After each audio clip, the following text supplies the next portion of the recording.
All right, what's going on, Giants fans? First mock draft of draft season, doing a post Senior Bowl mock draft. Excited to do this. I think these are fun. I know some people can kind of hate mock drafts, but I like them. But I like to keep them calculated. So this is the post Senior Bowl, which means it's pre free agency. So I'll end up doing four, which is this one. After free agency, and then we'll do one to start off draft month, and then on draft day we do a podcast with our final our final mock draft. So I think this one is the one where you'll see the biggest difference, though, because right now I maybe have a knowledge of about 30% of the players, and I'm not going to pick someone I don't know. Now, some players piqued my interest, and I went and did research on, but there's also a Senior Bowl lean to it. And some things I do with mock drafts. One, rounds 5 through 7, best player available. That means if you're doubling up at positions, you just go for the best player available. You never draft for need at in those rounds. People say you always go BPA, but I don't really agree with that. The Giants shouldn't be taking a defensive tackle in the first round. They shouldn't. So I don't believe in always BPA. Now you don't reach, but position matters in the first couple of rounds. I don't do trades in mock drafts because even if a trade could happen, it's not going to be the trade that the draft network gives you. So I don't do that. And last year, everyone told me, oh, they're going to do trades. They're going to do trades. Well, they had 10 picks picked in that spot every time. And I do use the draft network. So you'll be like, don't be that guy won't be there guy. Because one, a lot of times people say that and that guy ends up being there. And two, I didn't create this simulator. I'm using theirs. So, and I don't believe in taking QBs at all after the first round. If you believe a QB is good enough to be your franchise QB, you take him in the first round. If you don't, you pick other players. 99% of the time, those guys don't end up working out. You can throw me the outliers of Russell Wilson, Tom Brady, Dak Prescott, but I am a talk to me about the 99% that don't work out. So I don't do first round QBs. So let's kick it off. The Giants with the first round pick, 11th overall. I really did struggle with what to do with this because it is pre-free agency. So I don't know if the Giants are going to get a wide receiver, if they're going to get, an offensive tackle, a corner. We don't know what the Giants are going to do in free agency right now.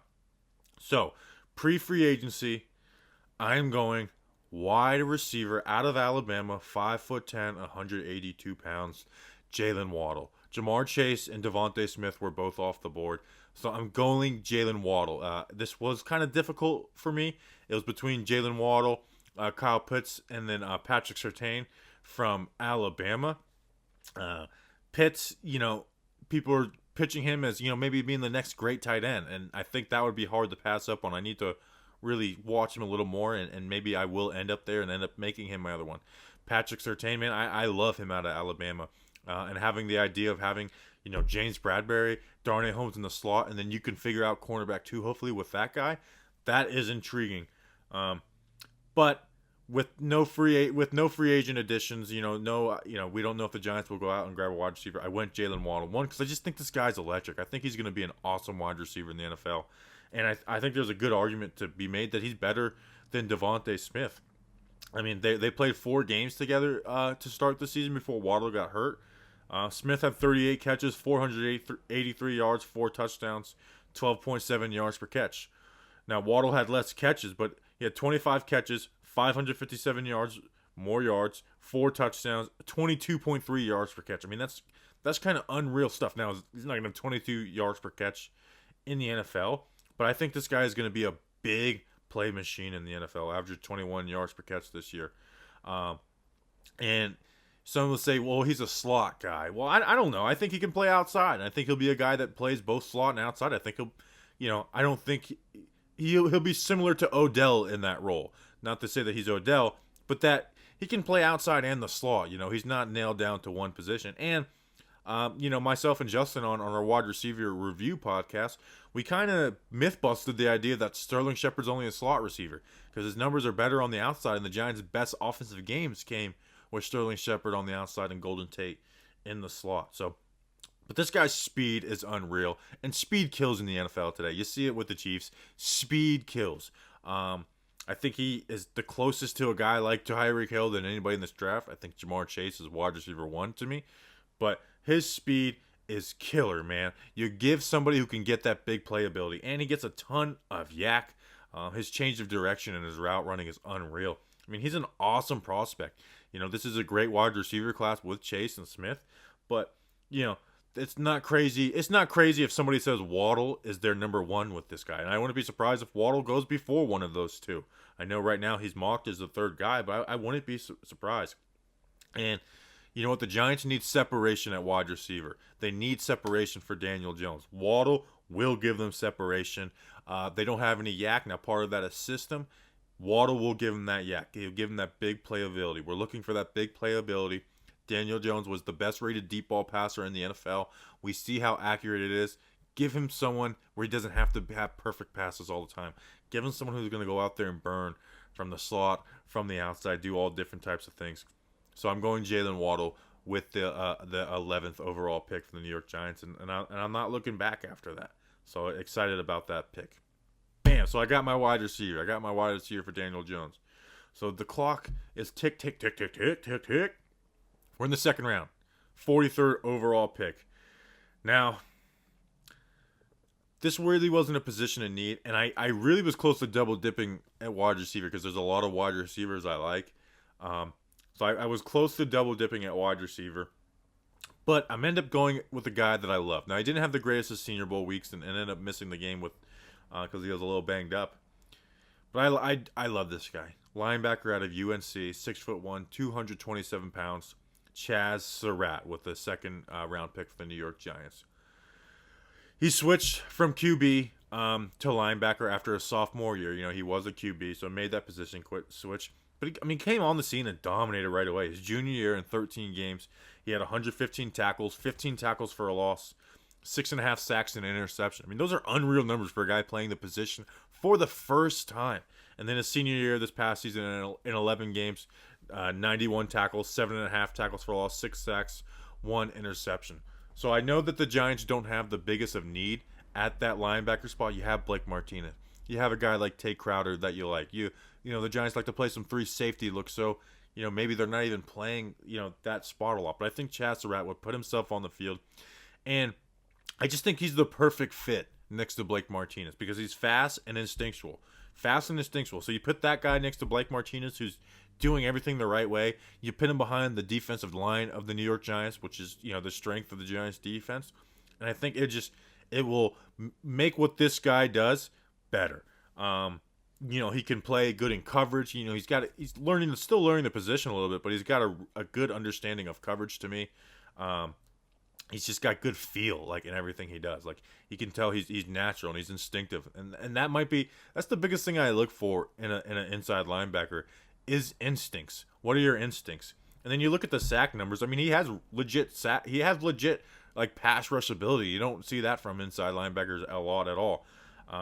And something the Giants preach and live is versatility. I mean, this guy is the definition of a versatile linebacker. He's got the speed, he's got the quickness, the agility to play in coverage. He's got the instincts to come up and make big hits in the run game. So, I mean, I fell in love with this guy this last offseason. He's got some stuff to work on. Like I said, he's still learning position. He misses some tackles sometimes. But I know this is people will get mad at this take, but unless you're, not top 10, but later on, if you miss some tackles, it's not the worst thing in the world to me for a linebacker prospect. Give me the guy who has the instincts, the speed, the aggression, who's going to get there and might miss a tackle here and there over a guy who, isn't going to miss any tackles, but he's slow, that he's making the tackles 4 or 5 yards down the field, that he doesn't have the instincts, that he sucks in coverage. So, you obviously want to have that great tackling ability, but it's not that deal breaker for me. And he's a good tackler too. I mean, look at the tackle numbers. It's not like he's missing, 10 tackles a game. He just had some issues where he wasn't able to wrap up the whole way through. So, I mean, he's learned the position, speed, agility. I think he's the perfect fit for this New York Giants defense and what Patrick Grahams is doing. So I'm going Chaz Surratt with my 2nd round pick for the New York Giants. Now we're moving to the 3rd round, and I kind of struggled with this one. And I feel like I might be reaching for him, and I'm drafting him from the edge position. Miami outside linebacker, defensive end, edge. Quincy Roche, 6'2", 243 pounds. Um, now, need for the New York Giants right now going to free agency. The only outside linebackers they have right now are O'Shane Ximines, Lorenzo Carter, Carter Coughlin, and Cam Brown. Kyler Fackrell's a free agent, although you would think that they possibly bring him back, but Lorenzo Carter's coming off of a torn ACL. He looked good at the beginning of the season, but he is coming off a torn ACL, so I don't know what to expect from him. O'Shane Ximines, he missed basically the whole season, and he wasn't lighting it up beforehand. So edge is a huge question mark for the New York Giants. And if there was a guy worth that at that 11th pick, whether maybe a Kwity Paye or something, you might end up going there because that is a need, and I think a good edge player is what's keeping this Giants defense from being dominant. Now, I'm not saying Quincy Roche will be that, but there is a need, and I like Quincy Roche. He played for Miami this year, transferred from Temple. His past season, 10 games, 45 tackles, 4.5 sacks, 14.5 tackles for a loss. And then his junior year at Temple in 12 games, he had 49 tackles, 13 sacks, and then 19 tackles for a loss. This is a guy who truly did up his stock for me at the Senior Bowl. Because one of my worries is that, he might not be able to handle like the best tackles. And, in the third round, he's not going to come in and dominate right away anyways. But he had a really impressive Senior Bowl going up against guys like Alex Leatherwood, Dalen Radens, a lot of different guys. And we talk about versatility, he's an equally good pass and run defender. Like he is, even though he's at 6'2", 243, he's a good run defender. He understands stuff. He knows how to, wall off, play his gap, rip through pulls. And I look for hands. He's got good hands. He's got good pass rush moves where he's, countering inside with his hands. He's got multiple different moves, and it seems natural for him, where some guys you could tell they're planning their moves out beforehand and they struggle. Quincy Roche to me is not one of those guys. So I went Roche here. He's got decent get off of the line of scrimmage, but he's able to bend that edge. Like that's something that he does really well, just bending the edge, getting around the corner. Maybe not the greatest finisher, but he will bend that edge, so you work with him on that. Like I said, multiple pass rush moves, decent get off, good in the run game, and he had an impressive Senior Bowl. So this may change, but I like Quincy Roche at the edge, out of Miami and Temple. Played with Giants undrafted free agent Dana Levine, never made the team, but that is Quincy Roche. Now this next pick, 4th round, fourth pick, 115th overall. This was the easiest pick for me. I was surprised to see this guy here, and maybe he doesn't get here. But he's one of those guys, he's not a perfect prospect, but he's a guy I like. He has things I want to work with, and I think you can, through some of his issues, deal with that. And that's in the 4th round. This is the easiest pick for me. Out of Georgia, another Georgia guy. We are the New York Bulldogs. 6'6", 354 pounds. Guard, Ben Cleveland. Ben Cleveland. I mean, I just like this guy in general. Like, I would have considered him in the 3rd round. Maybe if we had a late 2nd round pick, I would consider this guy here. I like him a lot more than most people do. Now at the Senior Bowl, he got hurt. He got hurt early, but when he wasn't, he looked good out there. And you just see that size at guard, man. You don't see that size at guard. And he is a nasty. He is nasty. Capital Nasty. Nasty. He plays with an edge, and he gets off, he fires off the ball, and he just moves guys in the run game. He's a mauler. He's similar to Andrew Thomas in that way, where he is just a mauler in the run game, and he strikes guys. He's a violent player. Plays that bully ball. And with his size at 6'6", 354, he's a good pass blocker. Like that size helps him. You don't get that size at guard, where you have guys that have struggle with short arms. Ben Cleveland doesn't have that issue. Now he does have some negatives. He's kind of stiff. Where he'll get straight up in the pass game sometimes, and you just tell he doesn't bend great. And his hand strike it's violent, but sometimes he misses. So he'll be pushing up on guys' shoulder pads, and miss and let guys get on their shoulder pads. But the stiffness, you're really not gonna get better at that at the NFL level. But the hand placement, that's something you 100% can get better at with good coaching in the NFL. So, I mean, in the fourth round, this was the easiest pick for me. I mean, this guy's bully ball. He moves guys off the ball. And let's talk about need. The Giants have kind of a need at guard.